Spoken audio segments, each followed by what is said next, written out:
Enfin, l'original est de retour pour une nouvelle vidéo. Donc du coup, dans cette vidéo, je vais parler de Triple H, depuis qu'il a pris la charge du booking, du coup, et du fait que c'est un désastre. Faut le dire comme ça l'est en fait. Du coup, Triple H a pris la charge du booking en 2022 suite à la démission de Vince McMahon. Et depuis ça, il y a eu Vince McMahon qui est du coup revenu du coup à la charge du booking à un moment. Après, a revendu la WWE à TKO. Puis après, Triple H va du coup reprendre la charge du booking. Et depuis tout ça, le second règne de la terreur, je vais l'appeler comme ça, c'est la terreur. Voilà, c'est le règne de la terreur, partie 2 en fait. Genre là, je vais parler de 5 points, plus précisément, que je vais traiter dans cette vidéo, du coup. Et le premier point, c'est le booking. Du coup, ce qu'il y a avec le booking de Triple H, en fait, ce qui me pose problème avec le booking de Triple H, c'est que c'est juste centré sur des préférences, en fait. Voilà. C'est centré sur des préférences. Et du coup, les préférences, c'est ce qu'on peut appeler les gars de Hunter. Voilà. Les gars de Hunter. Ceux qui lèchent les bottes de Hunter. Ceux qui sont les préférés de Hunter. Les gars de NXT noir et or, là. Donc voilà. Donc tu peux citer des gens comme Thomas Ciampa, les Johnny Gargano, Damien Priest aussi. Du coup, il y a aussi CM Punk qui rentre dans la catégorie gars de Hunter, vu que du coup, il a été réembauché et du coup, voilà, hein, il compatise maintenant avec Triple H pour certaines raisons. Voilà. Il y a Seth Rollins qui est un gars de Hunter. Il y a J'allais dire Roman Reigns, mais en fait, regarde le booking de Roman Reigns, là maintenant, tu peux clairement voir que ce n'est pas un gars de Hunter. Du coup, il y a qui d'autre? Il y a Cody Rhodes qui est un gars de Hunter aussi, hein, du coup, voilà. Il y a Rhea Ripley qui est une meuf de Hunter, du coup. Et voilà, c'est tout plein de gens, en fait, qui ont... Kevin Owens, Sami Zayn aussi, c'est des gars de Hunter. Bref, c'est tout plein de gens qui ont, du coup, un spot dans la carte qui sont beaucoup plus élevés par rapport à d'autres catcheurs, en fait. Genre, ils auront directement plus d'opportunités, ils auront directement plus de chances d'avoir un match en pay-per-view, par exemple. Voilà. Et donc, du coup, par rapport à ça, en tout cas, c'est eux qui sont directement plus mis en avant à la télé, par exemple. Par exemple, par rapport à quelqu'un comme, je sais pas, Chad Gable, par exemple. C'est-à-dire, Chad Gable, ouais, il est poché, il a eu sa fuite contre Gunther. Ouais, Gunther aussi, c'est un gars de Hunter aussi, hein, parce que, oh là là. Ouais, bref. Du coup, ouais, Chad Gable, ce qu'il a fait, Chad Gable, en gros, c'est qu'il a eu cette feud contre Gunther pour le championnat intercontinental. Là, les gens, ils ont dit, oh, cette feud était incroyable, c'était pas... Bref. Et du coup, Chad Gable, il a rien foutu de sa carrière par rapport à ça, ça menait à rien. Il a eu une feud avec Sami Zayn, il a perdu. Après, il a créé une autre faction, bref, avec genre American Made. Et ça a mené à rien aussi, ça aussi. Et maintenant, il est El Grande Americano, et les gens, on doit prétendre que genre, oh, c'est quelqu'un d'autre dans le masque. Genre, on doit prétendre que c'est marrant, en fait. Genre, non, c'est pas marrant, en fait. Il y a rien de marrant dans ce truc, en fait. Genre, c'est littéralement quelque chose qu'on a déjà vu, en plus. Genre, Owen Hart, là, quand il faisait le Blue Blazer, c'est littéralement la même chose. Bon, sauf le truc avec le grappin, mais bon, bref. Mais c'est littéralement la même chose, en fait. C'est la même idée. Il y a rien de marrant, en fait. Genre, tu recycles des trucs. C'est aussi ça le problème. Ils recyclent des trucs, en fait. Il n'y a rien d'original. Tout ce qui a été apporté par Triple H, en tout cas vers le début de la charge du booking qu'il a eu, là, vers 2022-2023, c'est que tout ce qu'il reprenait, c'était les idées de Vince, en fait. Là, la Bloodline, tout ça, là, c'était les idées de Vince. Et du coup, on disait, ouais, Triple H laisse le cuisiner, tatati, tatata. Regarde là maintenant, en fait.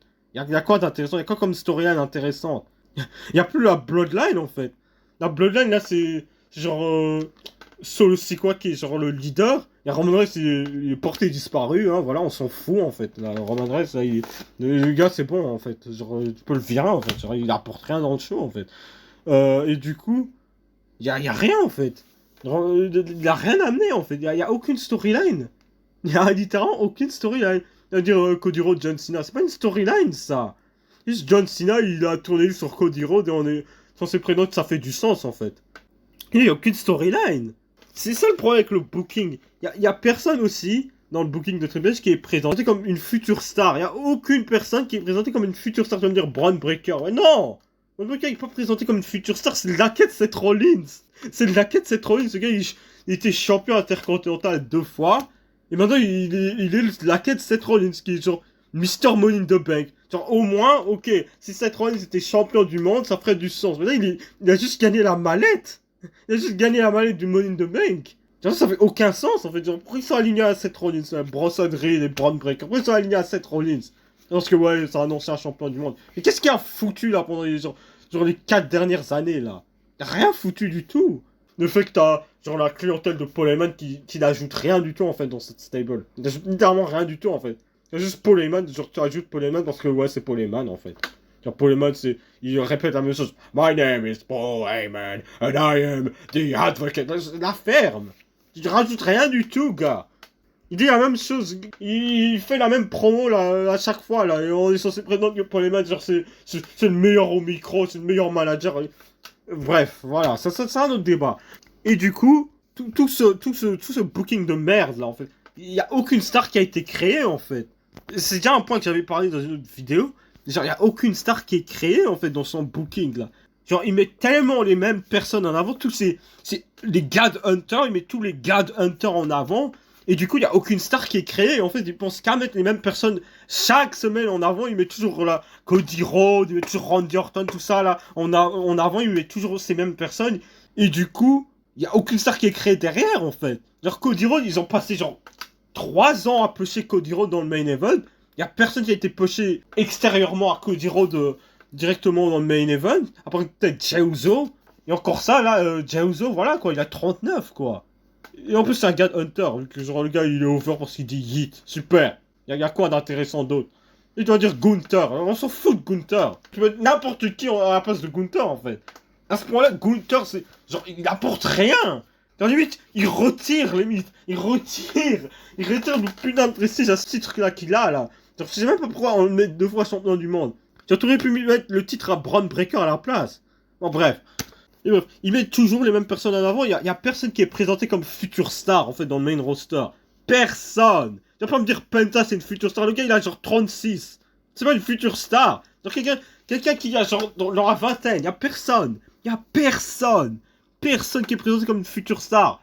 Et Braun Breaker c'est pas quelqu'un qui est présenté comme une future star. C'est Laquette Seth Rollins. Laquette Seth Rollins c'est pas présenté comme une future star. Il y a personne, je te dis, il y a personne. Il y a personne. Ça veut dire Dominique. Dominique, il a pris 1000 ans pour gagner le championnat intercontinental. Et avant d'avoir gagné le championnat intercontinental, il faisait que jobber. Il faisait que perdre tous ses matchs. C'est dans la pire stable de l'histoire là. Judgment Day. Judgment Day. Ça n'avait rien à voir avec ce que Edge avait débuté là, sa stable. Sa stable de base, c'était genre une stable de gars occultes là qui voulaient juste répandre le chaos, littéralement. Juste répandre le chaos, genre de la manière la plus brutale, genre cassant le pied d'une chaise, et genre utilisant le pied d'une chaise pour genre faire genre un crossface avec genre le pied du métal de la chaise directement sur la bouche de la personne. Et il faisait ça de manière violente. Genre Edge en tant que leader, il avait une présence, il avait un but, il avait un goal, cette stable avait un goal. Là, c'est quoi là? Ces gars, ils font des genre club party. Genre, c'est quoi ça? Ça a aucune identité le Judgment Day. Bref, là, je sors du sujet.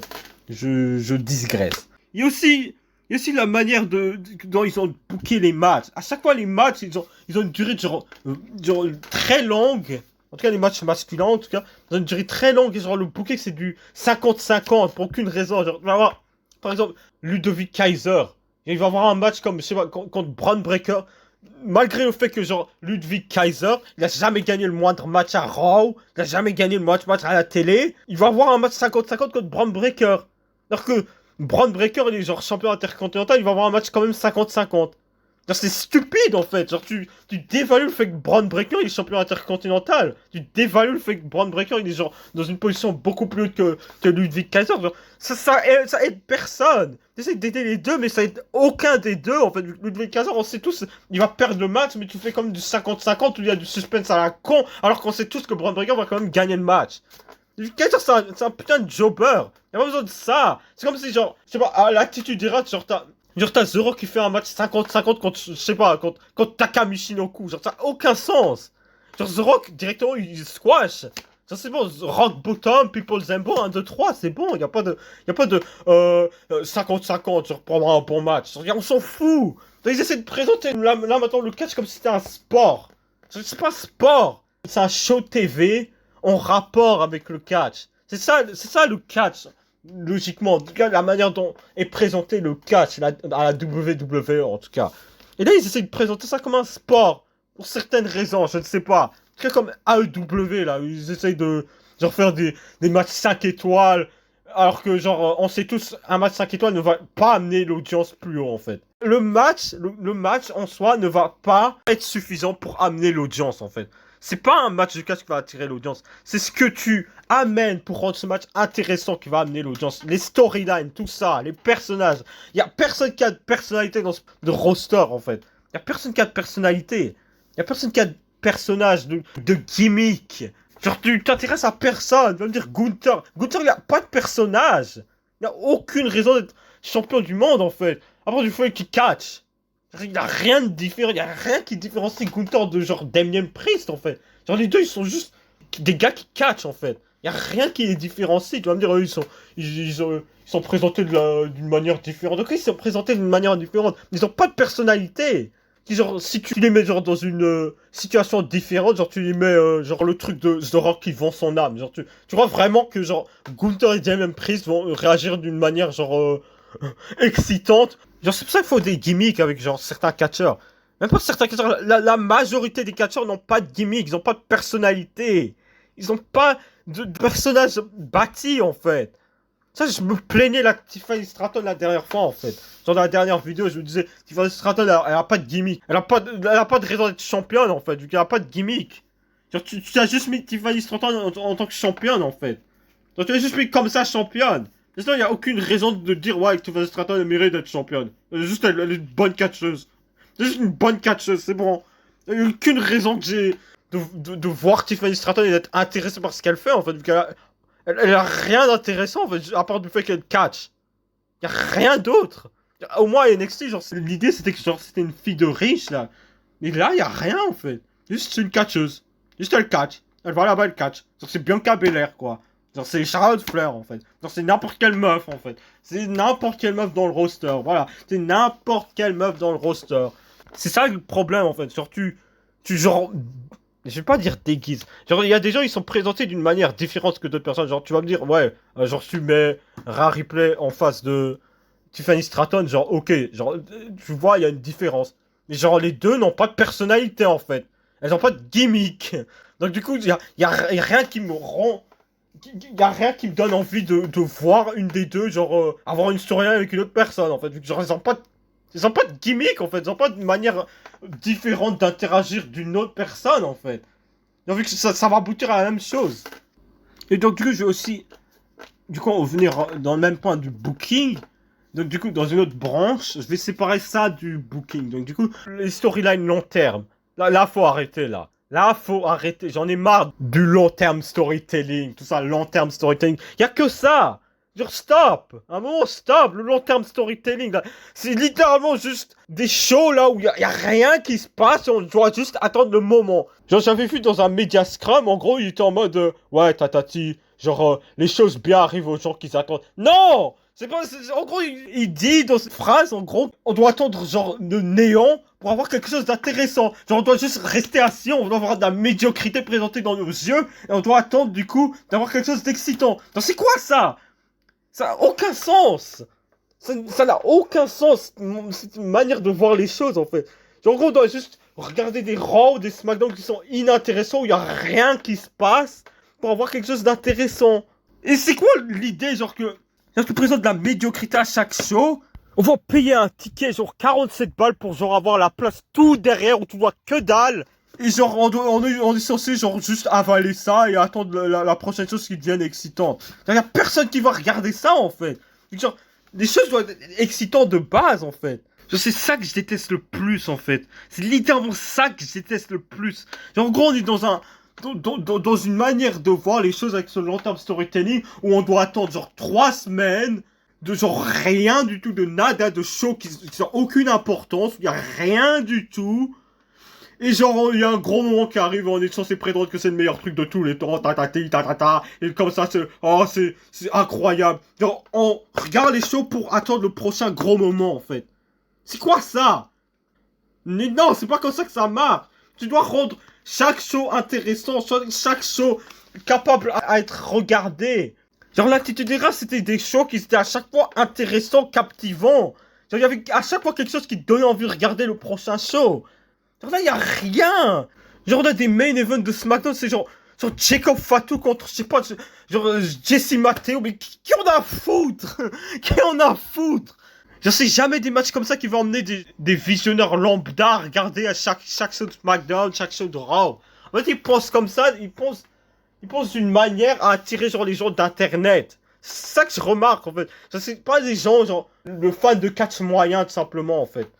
Genre, il va directement essayer d'amener genre les fans d'internet comme ça, les gens sur Reddit comme ça qui écrivent en mode ouais, t'as qui regarde genre les prochains agents libres comme ça, là, ils regardent les gens comme ça là. C'était comme ça que ça avait marché en fait, NXT noir et or en fait. Il a amené Kevin Owens, Sami Zayn, tout ça là, tous ces catcheurs merdiques comme ça qui viennent de Ring of Honor en mode ouais, genre il y avait des gens sur Reddit comme ça qui étaient en mode faudrait que quelqu'un les signe, faudrait que la WWE les signe, Triple H en mode ouais, je devrais les signer en vrai. Je devrais les donner un méga push aussi, hein. Des trucs comme ça, là. Ça n'a aucun sens. Alors Kevin Owens et Sami Zayn, ils n'apportent rien du tout. Je veux rien entendre. Ils n'apportent rien du tout. Ils ressemblent à rien. Ils n'apportent rien du tout. On va dire, ouais, ils sont des bons catcheurs. Déjà, je pense même pas ça. En fait, Kevin Owens, ok, tu peux dire c'est un ok catcheur, mais il n'apporte rien du tout. Il est médiocre. Il n'y a aucun téléspectateur moyen qui va genre zapper les chaînes de télé et puis tu vas tomber sur Raw, il va voir Kevin Owens, il va se dire ouais, ça me donne envie de regarder Raw, ouais, ça va me donner envie de regarder SmackDown. Genre à aucun moment tu vois Kevin Owens, c'est genre un gars moyen que tu peux voir dans un magasin en fait. Et ça veut dire que c'est encore pire. Genre ça y est là. Genre les gars de Triple H, ils puent tous. Je veux rien entendre, ils puent tous. Gunther.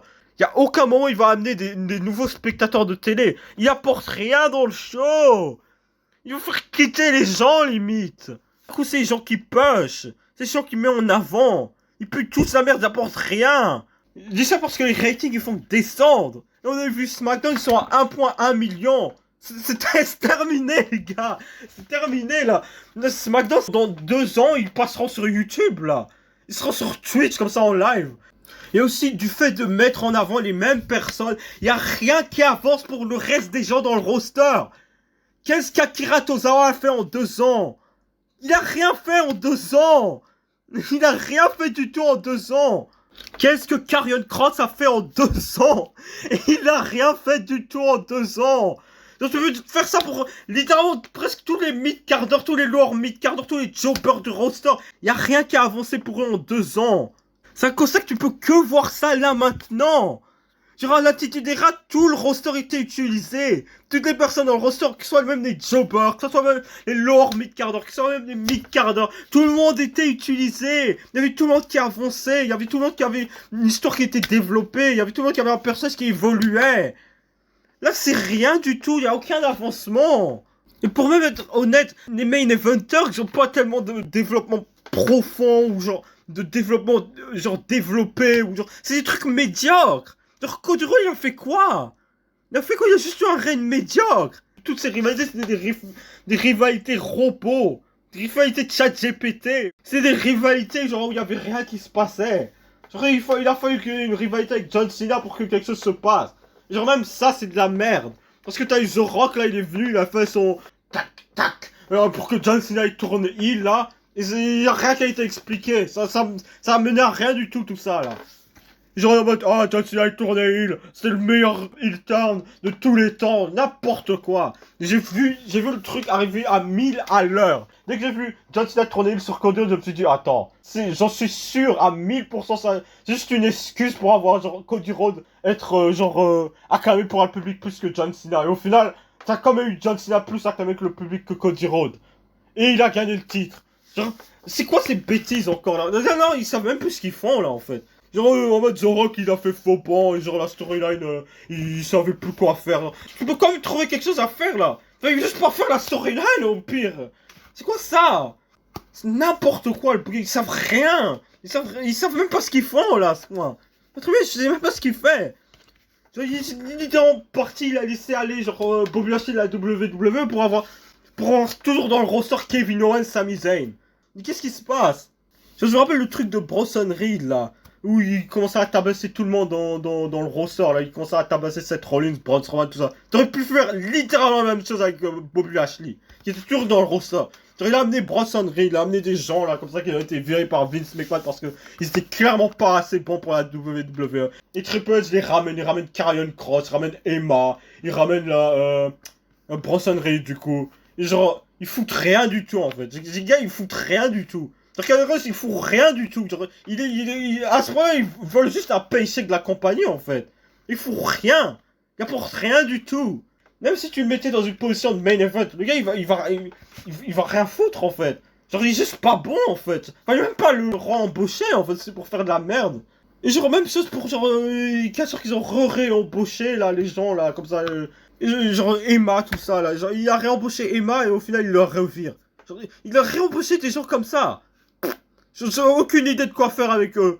Oh, je vais juste les réembaucher. Parce que Vince les a virés, je vais leur donner une chance. Comme ça, les gens sur internet vont dire, Triple H donne une chance à ces gens là. Vince, il comprenait pas, là, ce que c'était ses talents, là, tataté. Et Triple H, après, il les réembauche, il fout rien avec eux. Et il comprend lui-même que Vince avait raison et Triple H avait tort. Et genre, on est censé. Bref. N'importe quoi. Et au final, ses talents, il pue juste la merde. Et c'est juste Vince qui avait raison, tout simplement. Triple H, il sait pas ce qu'il fout, en fait. C'est pas ce qu'il fout. Et aussi le truc là, genre le fait de raconter des mensonges, littéralement, juste mentir à l'audience directement. Genre, on est dans une nouvelle ère, ah, c'est une nouvelle ère, we are in a new era, the Paul avec era. Donc la ferme. On n'est pas dans une nouvelle ère. On n'est pas du tout dans une nouvelle ère. Y a rien qui change. Il y a juste le fait que tu dis que ouais, on est dans une nouvelle ère, on est censé croire que c'est une nouvelle ère, on est censé croire que genre tout est bon maintenant en fait. Genre, on est dans une nouvelle ère, quand on a gagné le titre, on est dans une nouvelle ère. Y a rien qui change. C'est la même merde. Sauf que là c'est encore pire.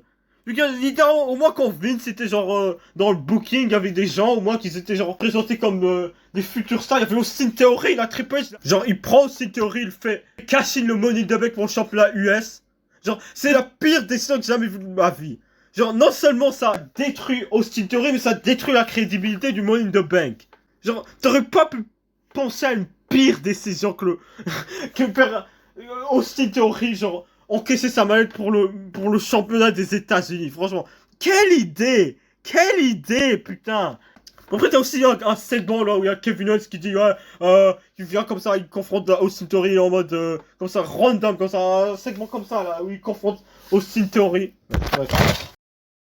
Le segment en fait c'était que genre Kevin Owens il dit à Austin Theory ouais, t'es pas bon. Et en plus de ça, il y a genre des millions de personnes comme toi qui sont empochées chaque fois à la WWE. Et du coup, l'idée du segment derrière, c'est que Kevin c'est meilleur que Austin Theory. Et genre. C'est ça l'absurdité en fait du segment, vu que genre tu regardes Austin Theory, tu regardes Kevin Owens et tu es en mode attends, genre si tu montres une photo d'Austin Theory et Kevin Owens à genre 100 personnes qui passent à la rue, genre tu penses vraiment que quelqu'un va prendre Kevin Owens?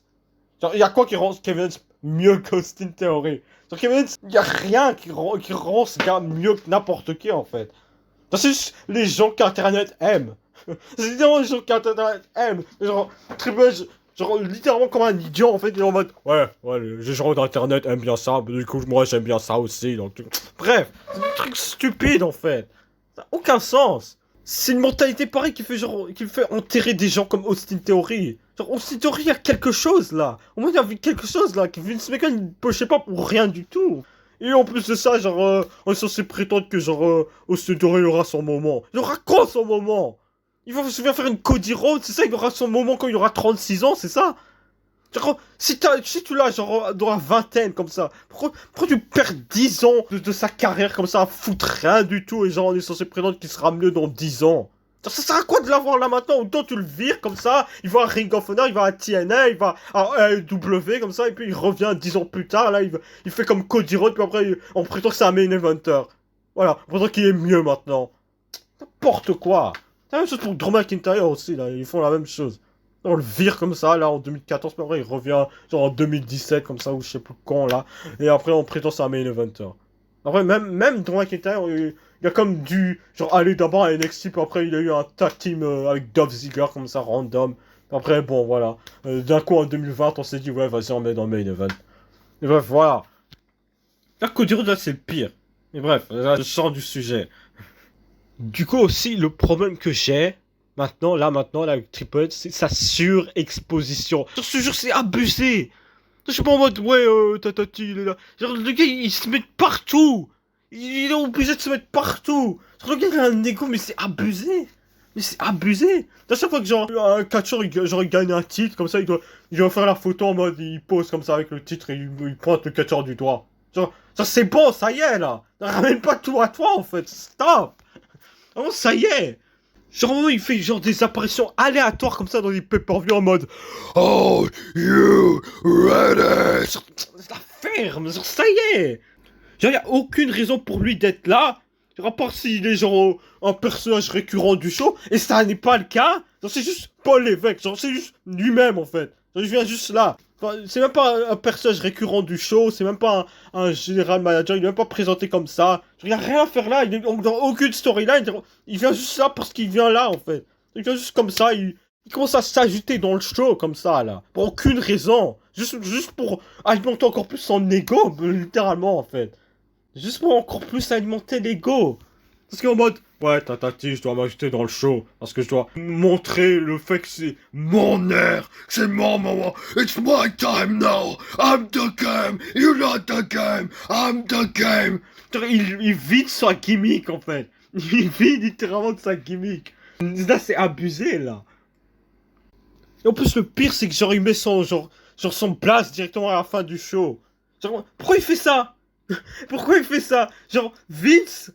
Non, je vais encore parler de Vince, du coup. Vince, genre, quand il était à la charge du booking, tout ça, il se mettait jamais comme ça en surexposition dans le show, comme ça.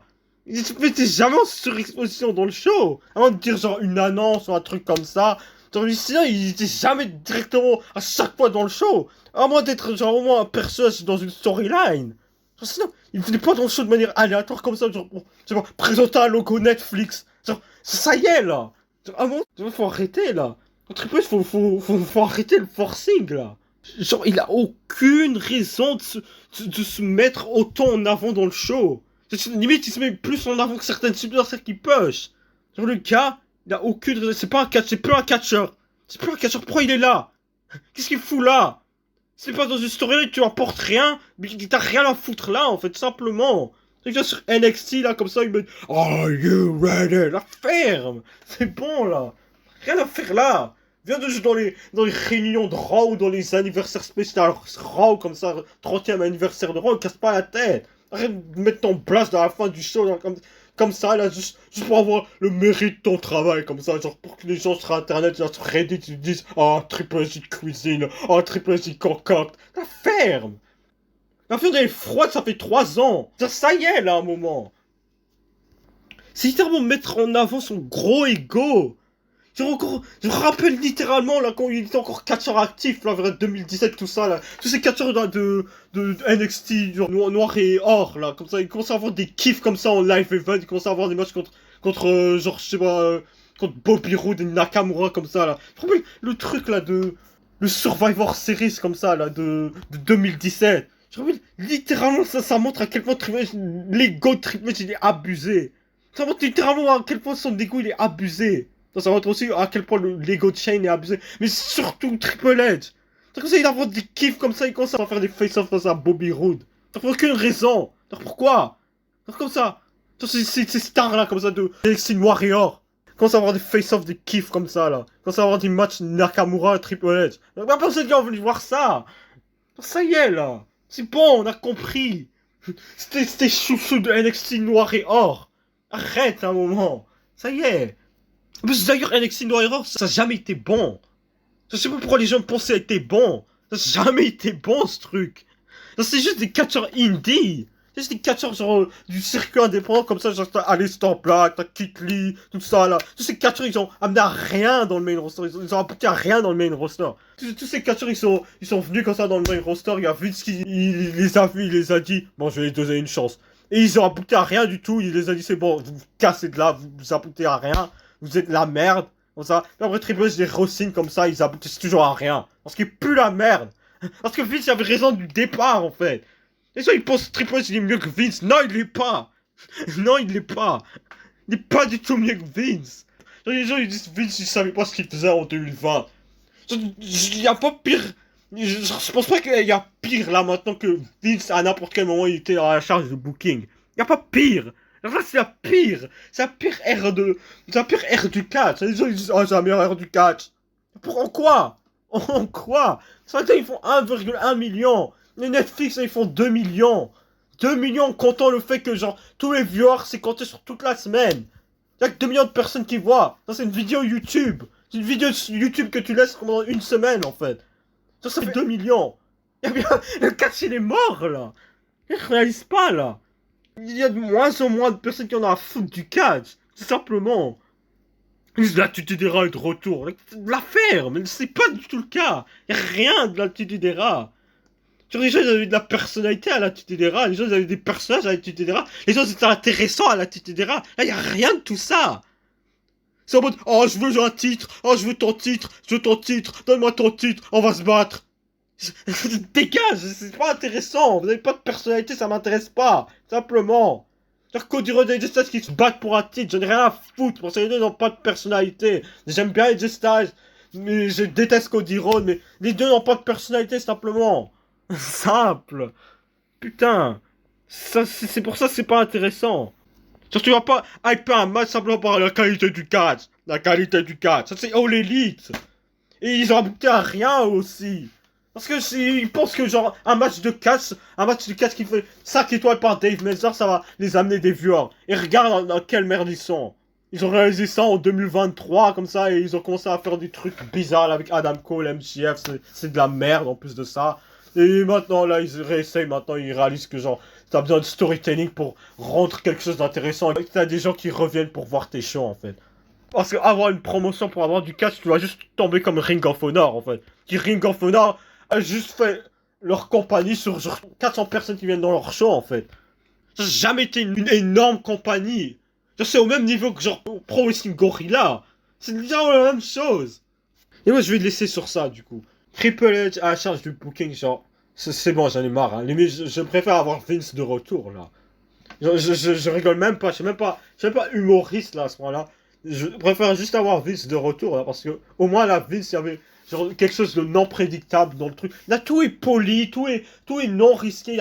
Ils essaient rien. Ils essaient rien du tout. Ils tentent rien du tout. Tu vas avoir du long term storytelling, donc du coup tu t'attends à la même histoire qui sera prédictable. Tu auras Cody Rhodes qui va affronter John Cena à un pay-per-view par-ci. Et du coup tu auras tout qui sera poli pour que ça aboutisse à un moment. Et tu sauras ce que ce moment aboutira. Tu sauras ce qui se passera. Et tu seras en mode ouais ok, le moment il est bien. Et tu sais ce qui se passe. Il y a quoi qui rend ça spécial. C'est éclaté en fait. C'est ça le problème avec le long term storytelling. Genre, tu fais tout ce truc, ce aboutissement pour un seul moment. Et quand ce moment il arrive, il est prédictable. Parce que tu prends 1 milliard d'années pour développer ce truc et au moment, il n'y a aucune issue en fait. Il n'y a aucune issue. Il n'y a aucun moyen de prédire ça d'une autre manière en fait. Bref.